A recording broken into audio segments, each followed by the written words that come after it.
Bienvenidos a Cápsulas Informativas de UNAM Chicago, un programa donde hablaremos de temas de actualidad desde una perspectiva dinámica.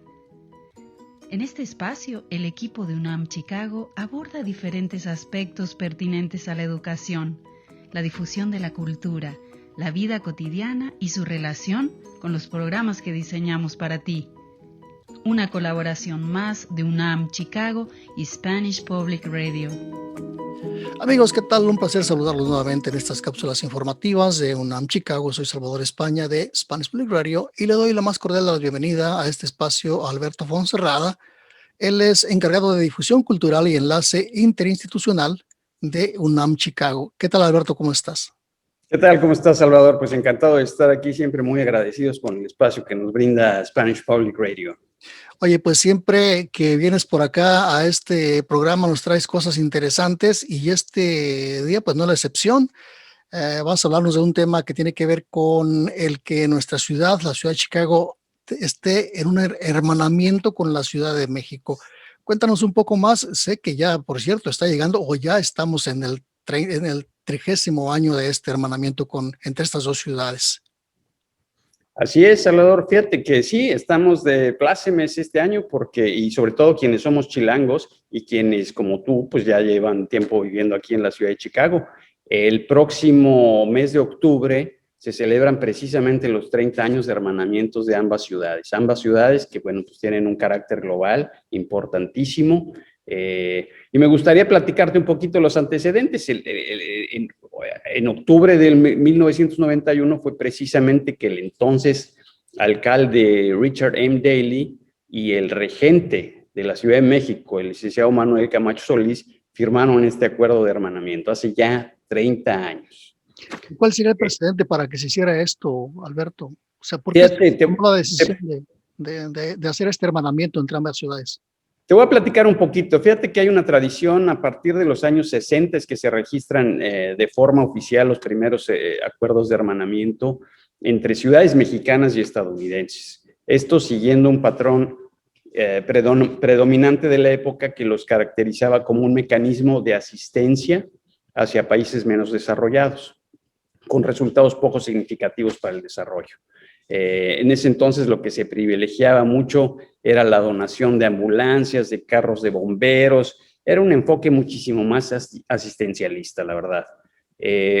Pero fíjate que en el año de 1971, precisamente, la Asamblea General de las Naciones Unidas abordó precisamente el tema de los hermanamientos de ciudades como medio de cooperación internacional. Y me gustaría leerle a nuestro auditorio un poco para que entiendan y poner en contexto una resolución que emitió la Naciones Unidas, que es la resolución 2861, que señalaba que un acuerdo de hermanamiento es un mecanismo de cooperación de un valor excepcional porque pone en contacto entre los países no solamente a los dirigentes locales, sino a poblaciones enteras, considerando así a la cooperación intermunicipal mundial como un complemento natural de la cooperación de los estados.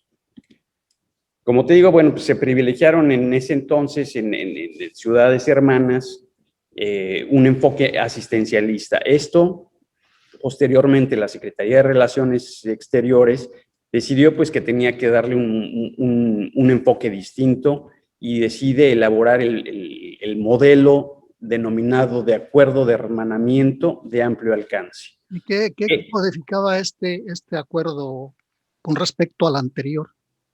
Sí, mira, aquí la diferencia era básicamente de darle muchísimo mayor coherencia. En lugar de pasar de un enfoque asistencialista, lo que la Cancillería buscó privilegiar es que un municipio o un estado, en todo caso, tuviera acceso a un formato de un instrumento de cooperación muchísimo más adecuado, constituyéndose en un mecanismo por el cual se puede darse seguimiento puntual y que beneficie a ambas localidades, ¿no? Porque en el esquema anterior, pues era siendo muchísimo más asistencialista, no había un equilibrio. Yo te lo puedo hablar de mi experiencia propia desde que yo llegué a Chicago en el año de 2007. Pues he sido testigo de algunos hermanamientos. Uno de los emblemáticos fue el de la ciudad de Naperville, por ejemplo, con la ciudad de Pátzcuaro. Pero te puedo hablar de otros hermanamientos que tienen una muchísimo mayor funcionalidad. Por ejemplo, Highland Park y la localidad de Puerto Vallarta. Pues es impresionante la cantidad de trabajo que hacen, que no nada más se ciñe a lo cultural, a los intercambios culturales, sino que tienen también un carácter económico y de cooperación.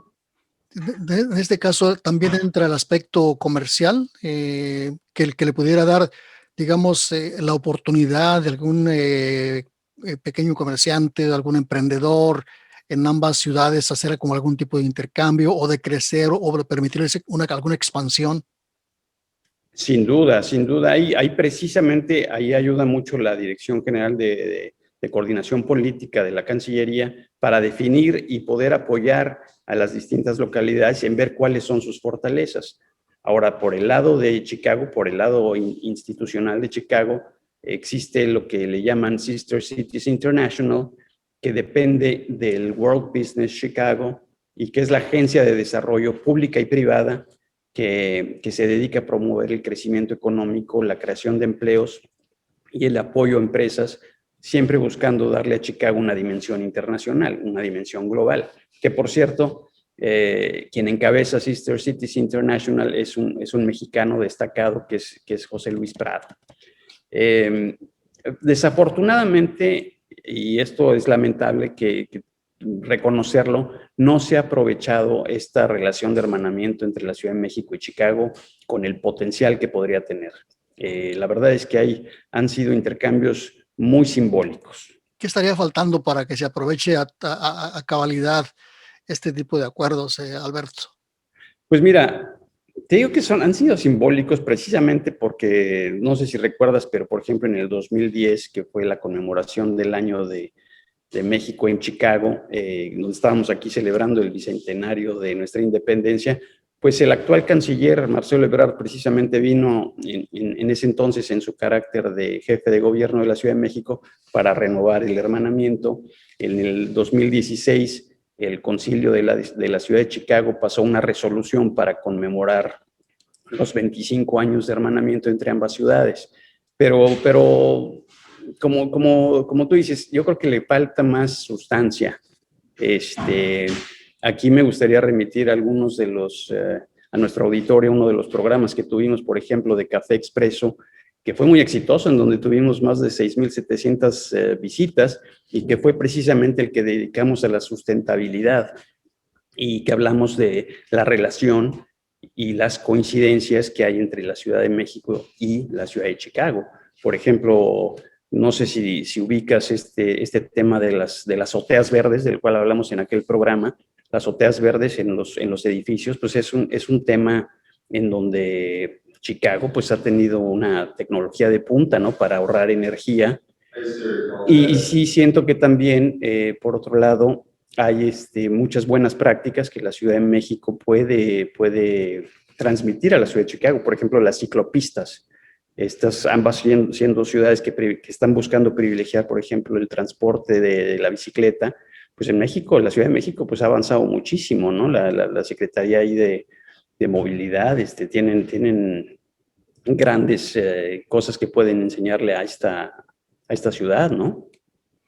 Oye, Alberto, por ejemplo, personas comunes y corrientes como yo, que no mucho estamos en edificios grandes de la ciudad, desde donde se pudiera apreciar esto que tú mencionas, de estas azoteas verdes que son parte de este plan de sustentabilidad. ¿Qué otras cosas podríamos ver, digamos, en la calle, si de pronto vamos a pasear al centro? ¿Qué otras cosas que podamos ver ahí nos dirían que son parte de este tipo de acuerdos?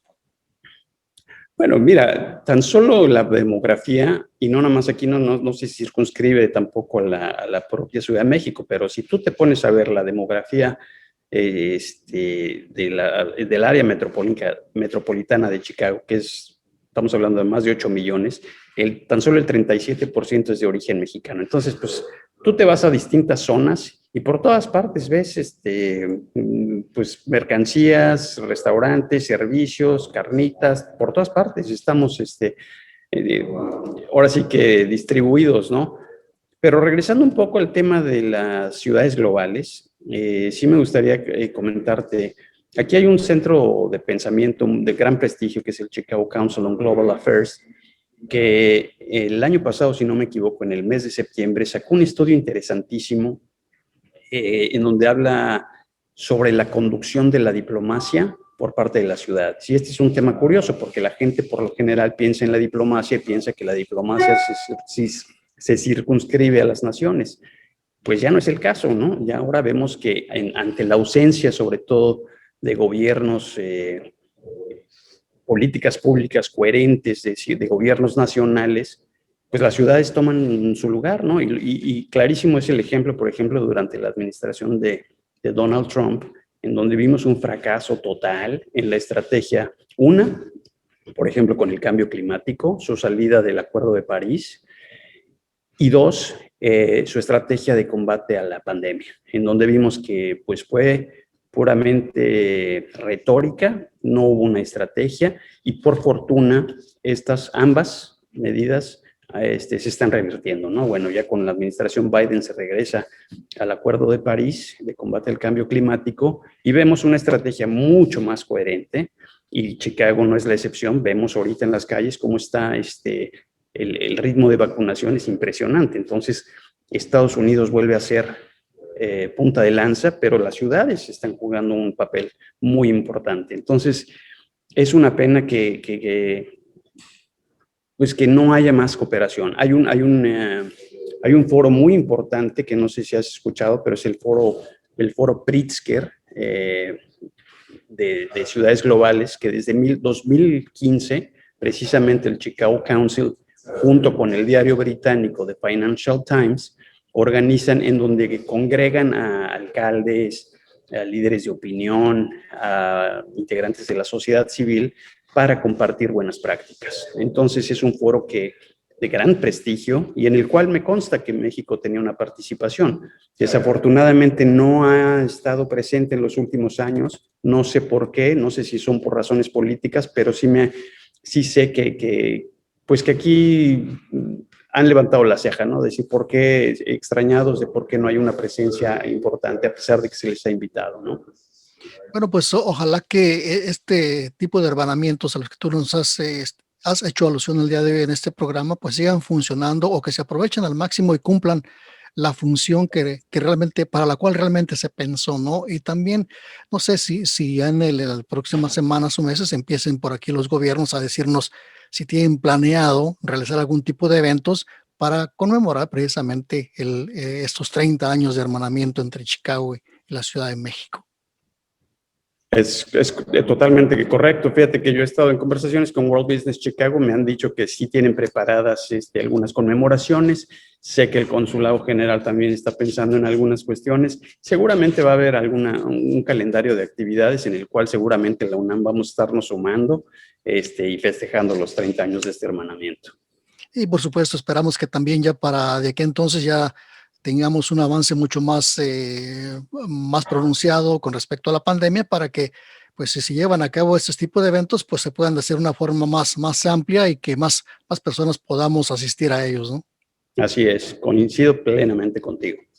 Oye, Alberto, pues muchísimas gracias por venir a platicar el día de hoy con nosotros sobre este hermanamiento entre Chicago. Sé que también hay acuerdos similares con otras ciudades. Y bueno, esperamos que esto redunde en un mayor beneficio tanto para quienes residimos por acá en Chicago como para quienes residen en la Ciudad de México y otras ciudades que tienen este tipo de acuerdos con nuestra ciudad. Pues gracias. Antes de cerrar la cápsula, ¿te gustaría agregar alguna otra cosa?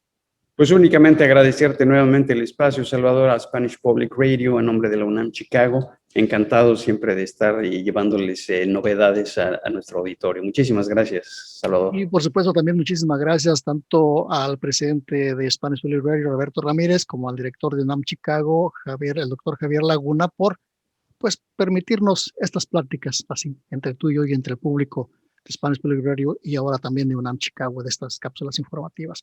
Gracias, Alberto, y será hasta una próxima vez. Gracias, Salvador. Hasta luego. Hasta luego.